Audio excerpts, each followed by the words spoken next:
Hello guys, আমি বলতেছি দুঃখিত বাংলার তরফ থেকে। আমি কেন বলছি দুঃখিত বাংলা, তোমরা এটা বোঝো আগে। আমাদের বাংলা এখন বিভিন্ন রাজনৈতিক নেতা দলনেতা আসতেছে ভোট চাওয়ার জন্য, কিন্তু কেউ চায় না আমাদের বাংলার জন্য ভালো। যদি আমাদের বাংলার জন্য ভালো চাইতো তাহলে আমাদের বাংলার মানুষ চাইতো না ব্যাঙ্গালোরে, চেন্নাইতে আর হায়দ্রাবাদে চিকিৎসা করার জন্য, আর দিল্লিতে।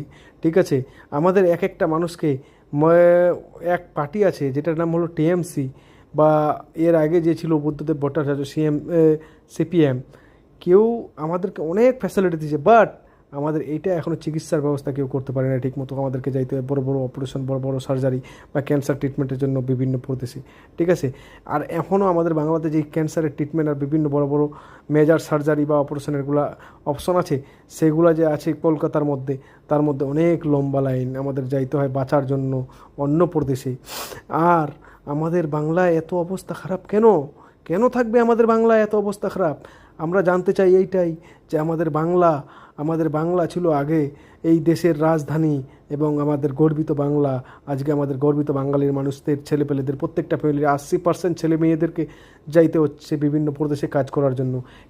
এত মানুষ কেন আমাদের হেল্পার বা লেবার প্রোডাকশন হচ্ছে আমাদের ওয়েস্ট বেঙ্গলে?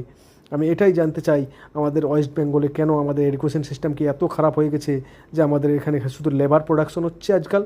আমাদের লেবার প্রোডাকশনটা কমাইতে হবে। আজকাল এই রাজনেতাদের বিরুদ্ধে দাঁড়াইতে হবে। অনেক এমএলএ এমপি দাঁড়াইতেছে যে বিধানসভা এবং লোকসভায় যায় বা পার্লামেন্টে যায়, কথা বলতে পারে না, তাদেরকে আমরা জিতিয়ে দিচ্ছি আজকাল। নিজের ভোট নিজেকে পরিচিত করেন। আর এই দুঃখিত বাংলার তরফ থেকে আমি সবাইকে অনুরোধ করতেছি, রুখে দাঁড়ান, রুখে দাঁড়ান, রুখে দাঁড়ান। আপনার ভোট, আপনার বিবেচনা সব করবে। ঠিক আছে, আর আমি এটাই বলবো, আপনি চিন্তাধারা করে ভোটটা দিবেন। ভোটটা দিয়ে এমন এক মানুষকে জিতাবেন যে আপনার আওয়াজ এই দিল্লি পর্যন্ত, পার্লামেন্ট পর্যন্ত পৌঁছাইতে পারবে। এমন বোকা মানুষকে ভোট দিবেন না যে বকতে জানে না, শুধু একটা কাঠপুতলির মতো দাঁড়িয়ে আছে পার্টির তরফ থেকে। এটাই আমার আবেদন।